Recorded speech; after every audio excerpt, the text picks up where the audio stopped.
باپ اور بیٹے اور روح القدس کے نام میں آمین۔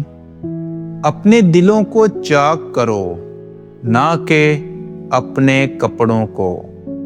ہمارے لیے آج کی تلاوت یوئیل نبی کی کتاب، اس کا 2 باب اور اس کی 12ویں آیت سے لے کر 18ویں آیت تک۔ لیکن اب بھی خداوند کا فرمان ہے، روزہ رکھ کر گریہ وزاری کرتے ہوئے اپنے سارے دل سے میری طرف رجوع لاؤ۔ اپنے کپڑوں کو نہیں بلکہ دلوں کو چاک کر کے خداوند اپنے خدا کی طرف متوجہ ہو، کیونکہ وہ رحیم اور مہربان ہے، وہ طویل الصبر اور نہایت شفیق ہے، آفات نازل کرنے سے پچھتانے پر آمادہ ہے۔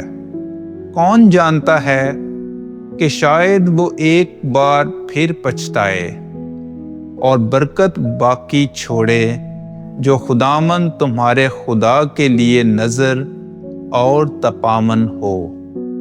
صہیون میں نرسنگا پھونکو، روزے کا اعلان کرو، مقدس محفل فراہم کرو، لوگوں کو جمع کرو، جماعت کو مقدس کرو، بزرگوں کو جمع کرو، بچوں اور شیر خواروں کو اکٹھا کرو۔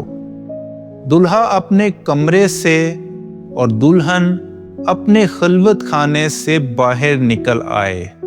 ڈیوڑی اور مذبح کے درمیان کاہن یعنی خداوند کے خادم ماتم کریں اور کہیں کہ اے خداوند اپنی امت پر رحم کر اور اپنی میراث کی توہین نہ ہونے دے کہ قومیں ان پر حکومت کریں۔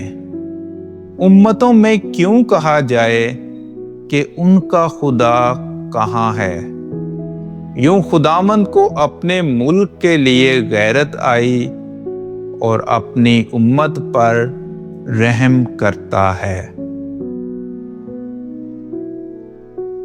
پاک کلام کے پڑھے اور سنے جانے پر خدا کی برکت ہو۔